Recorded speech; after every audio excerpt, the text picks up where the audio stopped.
విజయవాడ బందర్ రోడ్డులో పెను ప్రమాదం తప్పింది. నిర్మాణంలో ఉన్న షాపింగ్ మాల్ ఒక్కసారిగా కుప్పకూలింది. దీంతో పక్కనే ఉన్న భవనం రోడ్డుపై భారీ ఐరన్ గడ్డర్లు పడ్డాయి. ప్రమాద సమయంలో అక్కడ ఎవరూ లేకపోవడంతో పెను విషాదం తప్పింది.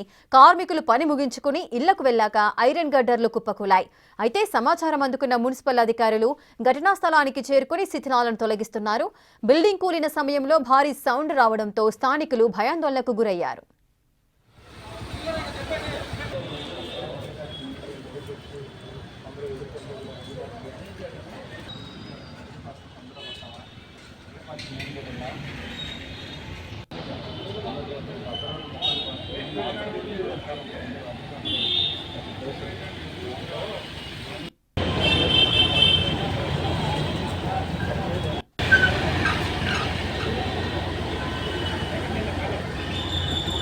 ఇక విజయవాడ బందర్లో నిర్మాణంలో ఉన్న షాపింగ్ మాల్ ఒక్కసారిగా కుప్పకూలింది. దీనికి సంబంధించిన పూర్తి డీటెయిల్స్ మా ప్రతినిధి శివ అందిస్తారు. శివ, మొత్తమే చూసుకుంటే విజయవాడలో భారీ వర్షానికి సంబంధించి కూడా బందర్ రోడ్ లో నిర్మాణంలో ఉన్న భవంతి కుప్పకూలిపోయిన పరిస్థితి కనిపిస్తోంది.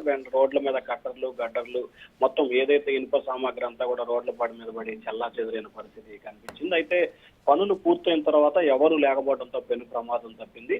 అయితే బందర్ రోడ్ల సమీపంలో కుప్పకూలి నిర్మాణం షాపింగ్ మాల్ కు సంబంధించి ప్రమాదం జరిగిన సమయంలో ఎవరు లేకపోవడంతో కూడా పెను ప్రమాదం తప్పిందని చెప్పి కూడా స్థానికులు భావించారు. రోడ్డుపై పడి ఉన్న భారీ ఐరన్ గడ్డర్లు కార్మికులు పని ముగించుకుని ఇళ్లకు వెళ్లిన తర్వాత ఈ ఘటన జరగడంతో కొంత ఇబ్బంది లేదని చెప్పారు. అలాగే పక్కనే ఉన్న బిల్డింగ్ పై రోడ్లపై కూడా భారీ స్థాయిలో గడ్డర్లు పడిపోయిన పరిస్థితి కనిపిస్తోంది. వెంటనే అప్రమత్తమైన మున్సిపల్ పోలీస్ శాఖ కూడా వాటన్నిటిని తొలగించి ట్రాఫిక్ క్లియర్ చేసే పనిలో ఉన్నారు. అయితే భారీ వర్షానికి గత 3-4 రోజుల కాలంగా విజయవాడలో కురుస్తున్న భారీ నుంచి అతి భారీ స్థాయి వర్షాల మూలంగానే ఈ ప్రమాదం జరిగిందని చెప్పి స్థానికులు అయితే అంచనా వేస్తున్నారు. ఘటనకు సంబంధించి కూడా పోలీసు అధికారులు కేసు నమోదు చేసి దర్యాప్తు చేస్తున్నారు. అయితే ఘటనకు సంబంధించి కారణాలు ఏమన్నా ఉన్నాయా అనే దానికి సంబంధించి కూడా అధికారులు అయితే దర్యాప్తు చేస్తా ఉన్నారు.